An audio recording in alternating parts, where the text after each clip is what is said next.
the road back to her. Marcus Chen didn't stop for broken-down cars anymore. Not since his face had become recognizable enough to land. Him on magazine covers with titles like Tech's Youngest Billionaire and The Man Who Changed Everything. But something about the battered Honda Civic on the shoulder of Highway 92, hazard lights blinking desperately in the October drizzle, made him pull over his Tesla without thinking. Maybe it was the small handprint visible on the rear window. Maybe it was the way the car sat at exactly the same angle his mother's old Corolla used to when it broke down during his childhood. Or maybe somewhere deep in his mind he knew. He grabbed the umbrella from his passenger seat and jogged back through the rain. The woman was on her phone, her back to him, one hand pressed against her forehead in a gesture of pure exhaustion. Even before she turned around, Marcus felt his heart lurch in a way it hadn't in 15 years. "Need some help?" he called out. She spun around and the world tilted. Sara Rodriguez, Sarah, with her dark eyes that used to read poetry to him under the oak tree at Jefferson High. Sarah, who had kissed him for the first time at junior prom and told him she believed he'd change the world someday. Sarah, who had disappeared from his life one summer with nothing but a hastily written note saying she had to go, that she was sorry, that he deserved better than what she could give him. Marcus?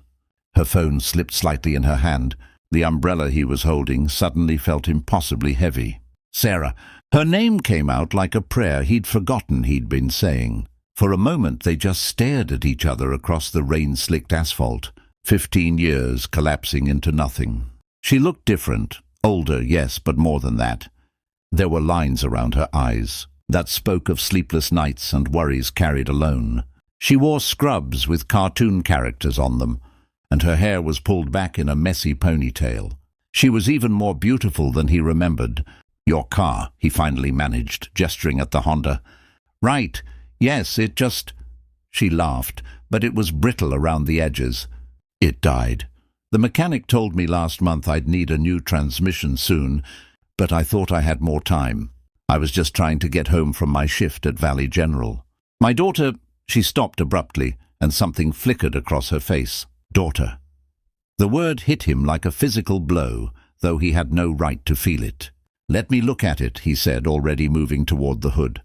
"Marcus, you don't have to—" She glanced down at his clothes, at the expensive watch on his wrist that probably cost more than her car.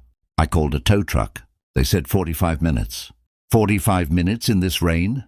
He was already popping the hood, the muscle memory of hundreds of hours spent, with his uncle in auto shops coming back to him. People always forgot that before the apps and the billions, he'd been a kid who fixed cars to pay for community college. The problem revealed itself quickly. A loose battery cable, corroded and barely hanging on. A temporary fix, not a solution, but enough to get her home. "Hand me that rag from your trunk," he asked. She hesitated, then did as he requested. As he worked, tightening connections and cleaning corrosion, he felt her watching him. "I read about you," she said quietly. "Saw you on the news. Tech Forward, right? The app that helps low-income families access services. My hospital uses it." "Yeah." He didn't look up from the engine. "You did it, Marcus. Everything you said you would. Changed the world." The admiration in her voice made something inside him ache. "Try it now," he said instead of responding. She slid into the driver's seat and turned the key.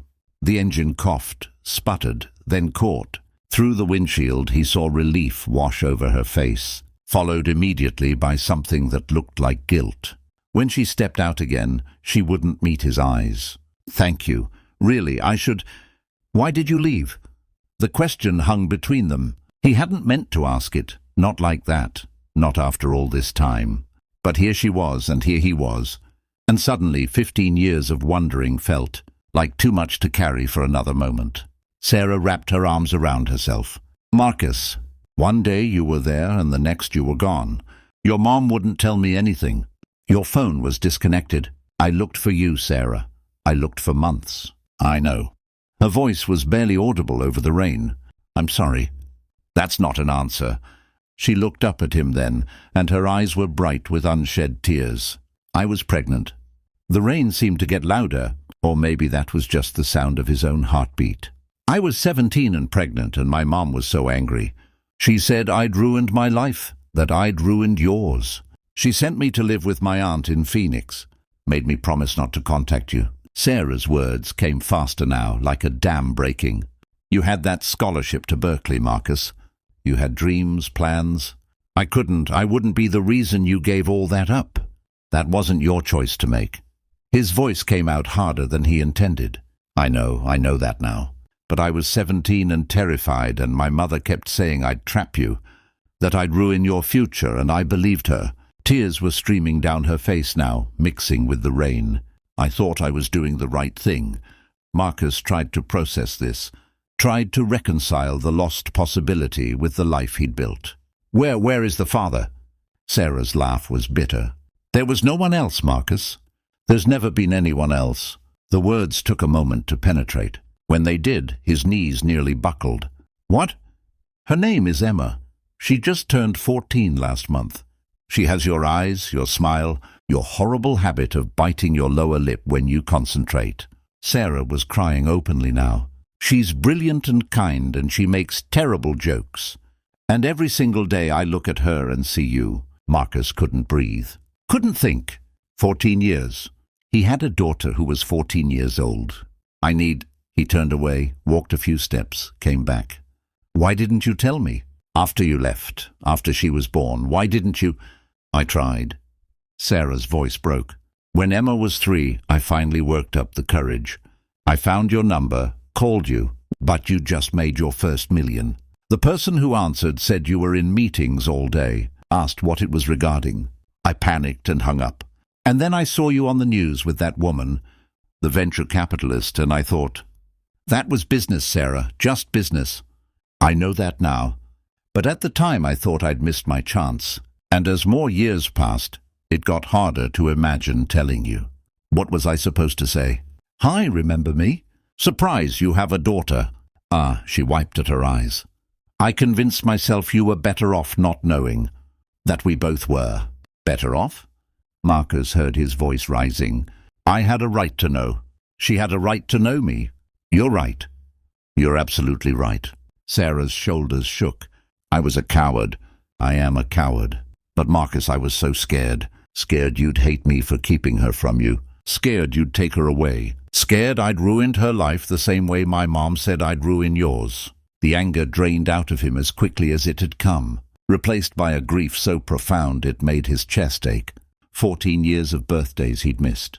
First words, first steps, first days of school. A whole person, half of him, growing up without him. I want to meet her. Sarah nodded, tears still streaming. She's home with my neighbor right now. Marcus, she's been asking about you. For years I told her that her father was someone I knew in high school, someone good and smart who didn't know about her. Last year she started researching, found your pictures online. She figured it out on her own. She knows? She knows. And she's been begging me to tell you, to contact you. I kept saying I would, kept promising, but I was terrified. And then my car breaks down, and here you are, like the universe decided I'd waited long enough.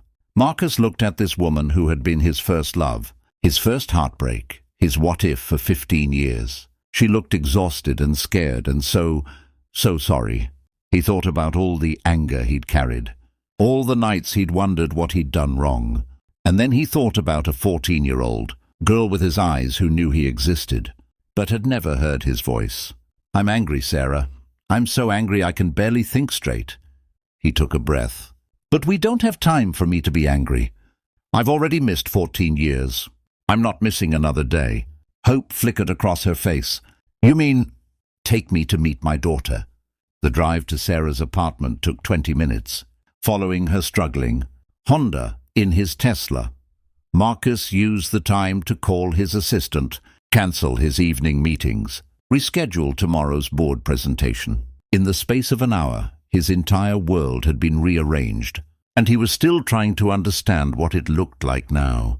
Sarah's apartment was in an older complex in the affordable part of town, the kind of place Marcus had once known intimately, but now only saw from highway overpasses. She led him up 2 flights of stairs to a door marked 207, her hands shaking as she turned the key.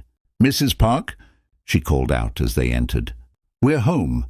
An elderly Korean woman appeared from the kitchen, took one look at Marcus, and her eyes went wide. Oh my. "Mrs. Park, this is Marcus. Would you mind?" "I'll go." Mrs. Park was already grabbing her purse, patting Sarah's arm as she passed. "Good luck, dear. About time." She nodded at Marcus with something like approval. When the door closed, silence filled the small apartment. It was neat but worn, decorated with obvious care but limited budget. School photos lined one wall, a girl's face aging from chubby toddler to lean teenager, a smile growing more confident with each year. "She's in her room," Sarah said. "Probably doing homework. She's taking AP chemistry this year. She wants to be a doctor like—" She stopped. "She's so much like you, Marcus." Before he could respond, a door down the hall opened. "Mom, did the car—" The girl who emerged stopped dead when she saw him. She was tall for 14, with dark hair like her mother's but features that were unmistakably his. She wore an old Berkeley t-shirt, his school. He realized with a jolt, and held a chemistry textbook against her chest like a shield. "Emma," Sarah's voice was gentle, "there's someone I'd like you to meet." Emma's eyes, his eyes, were wide and shining. "I know who he is." Marcus's carefully prepared words evaporated. "What did you say to a daughter you'd just learned existed? How did you compress 14 years of love and loss into a sentence?" "Hi," he managed. You're my dad." Emma's voice trembled. "You're Marcus Chen. You created Tech Forward. You started coding when you were 12. Your first app was a carpooling program for students who couldn't afford gas money. Your favorite food is pozole because your best friend in high school was Mexican and his mom made it every Sunday." She was crying now, words tumbling out faster and faster. "Your uncle taught you about cars. You're allergic to pecans. You've never had a speeding ticket. You think the greatest invention of the last century was the internet, and you want to use technology to make the world more fair." Marcus stared at his daughter, this stranger who knew him better than most people in his life, and felt something inside him crack wide open. "How do you—" "I've read every article, watched every interview, saved every picture." Emma's voice broke. "I've known who you were since I was 13. Mom wouldn't tell me, but I figured it out. The timeline matched. You went to Jefferson High the same time she did, and I have your eyes. Everyone says so." "Emma," Sarah started, but Emma shook her head. "I'm not mad, Mom, not at you." She looked at her mother, then back at Marcus. "I used to be, but then I read about how old you both were when I was born, and I kind of understood. You were just kids." The maturity in her voice, the compassion, made Marcus's throat tight. "Emma," he said carefully, "I just found out about you an hour ago. If I had known, if I had had any idea, there is nothing in this world that would have kept me away." "Really?" It was the first time she'd sounded like a child, vulnerable and hopeful. "Really?" He took a step closer. "I know I have no right to ask this, and I know it's going to be complicated, but I would very much like to be your father, if you'll let me." Emma looked at her mother, who nodded through her tears. Then she crossed the room in 3 quick steps and hugged him. Marcus wrapped his arms around his daughter and finally let himself cry. They talked for hours that night. Emma showed him her room, her school projects, her acceptance letter to a summer science program she couldn't afford to attend. Sarah made coffee and ordered pizza, and they sat around her small kitchen table like a family, which Marcus supposed they were, even if the shape of it was still being determined. Emma asked him 1,000 questions, and he answered every one. He asked his own. What was she like as a baby? When did she take her first steps? What was her favorite subject, her best friend's name, her biggest fear? Sarah filled in the gaps, her voice growing steadier as the evening wore on. She told him about raising Emma alone in Phoenix, until her mother died and she could finally move back. About working doubles at the hospital to keep them afloat. About Emma's straight A's and her kindness and the way she volunteered at a free clinic every Saturday. "She gets that from you," Marcus said. The volunteering. She gets that from both of us, Sarah corrected gently. When Emma finally went to bed, after making Marcus promise to come back tomorrow, and the day after, and the day after that, Sarah walked him to the door. "Thank you," she said quietly, "for not hating me, for giving us a chance." Marcus looked at her, this woman who had been his first love and was now something more complicated, something deeper. "I'm still angry," he admitted, "and hurt. We're going to have to work through that. I know. But Sarah, I look at Emma and I can't regret any of it. His voice caught. She's amazing. You raised an incredible human being. We'll raise her together now," Sarah said. "If you want." "I want." He paused at the door. "That car of yours isn't going to last much longer. Let me." "Marcus, I can't." "Not for you. For Emma. For our daughter's safety." He pulled out his phone. "I'm having a car delivered tomorrow. Something reliable, safe, please." Sarah hesitated, then nodded. "Okay, thank you." He started to leave, then turned back. "That scholarship to Berkeley? The one you thought you'd ruin for me?" "Yeah? I almost didn't go. After you left, I almost stayed here, kept working at my uncle's shop. It was my mum who made me go. She said that giving up wouldn't bring you back. It would just mean we'd both lost our futures." He smiled sadly. "I thought about you every day. Every single day for 15 years. Fresh tears spilled down Sarah's cheeks. "Marcus, I'm not saying that to hurt you. I'm saying it because I need you to understand something." He took a breath. "I loved you then, and I love my daughter now. Whatever happens with us, whatever shape this family takes, Emma is my priority. We'll figure out the rest as we go." "Together?" Sarah asked hopefully. "Together," he confirmed. 6 months later, Marcus sat in the bleachers at Jefferson High School, watching Emma accept an award for academic excellence. Sarah sat beside him, their hands intertwined, and he marveled at how quickly life could transform. Emma was living with him most weekdays now. In the guest room he'd converted into a space for her, decorated with her input, stocked with more books and art supplies than any teenager could reasonably need.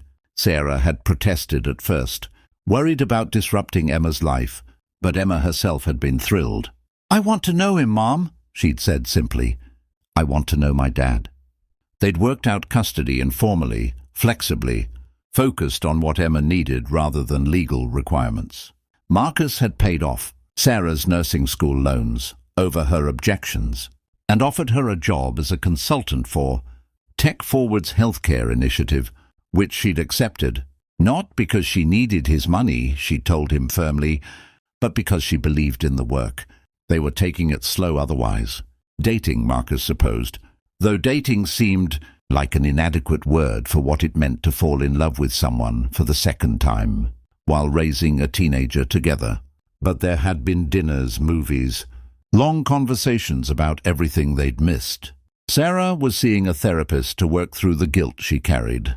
Marcus was learning to trust again. Emma, for her part, was thriving. She'd started calling him Dad after 2 months, casually, like it was the most natural thing in the world. She still lived primarily with Sarah, but they'd all agreed that would shift as she got older, as she needed more space and independence. Now, watching his daughter on that stage, Marcus thought about the broken-down Honda on the highway, the rain, the impossible coincidence that had brought him back to them.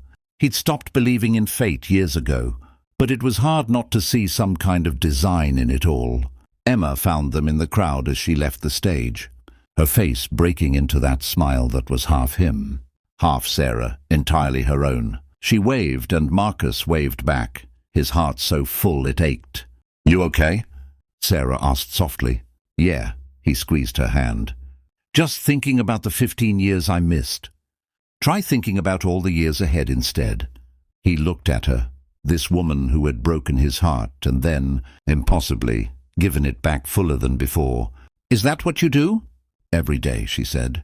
"Every single day." On the stage, the principal was announcing the final award, full scholarship to a prestigious summer science program. When he called Emma's name, Marcus felt Sarah grip his hand tighter. "Did you—" she started. "Anonymous donation," he confirmed. "She earned it herself." I just made sure money wouldn't be the thing that held her back. Sarah's eyes filled with tears. Thank you. She's my daughter, Marcus said simply. Our daughter. I'm just making up for lost time. Emma bounded up to them after the ceremony, her medal still around her neck. Did you see? Did you see? We saw, Marcus confirmed, pulling her into a hug. I'm so proud of you, sweetie. Mom cried, Emma reported, grinning at Sarah.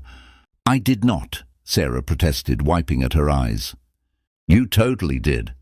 Emma looked between her parents and something soft crossed her face. Thank you, both of you, for figuring this out. For being here. Always, Marcus promised. Forever, Sarah agreed. As they walked out of the school together, a family, unconventional and rebuilt but undeniably real, Marcus thought about the boy he'd been at Jefferson High, dreaming of changing the world. He'd built companies, created technology that helped millions, accumulated wealth beyond anything he'd imagined. But this, he realized, was the thing that mattered most. This second chance with Sarah, this miracle of a daughter, this imperfect, precious family they were building together. Sometimes the greatest success wasn't the empire you built or the money you made. Sometimes it was pulling over for a broken-down,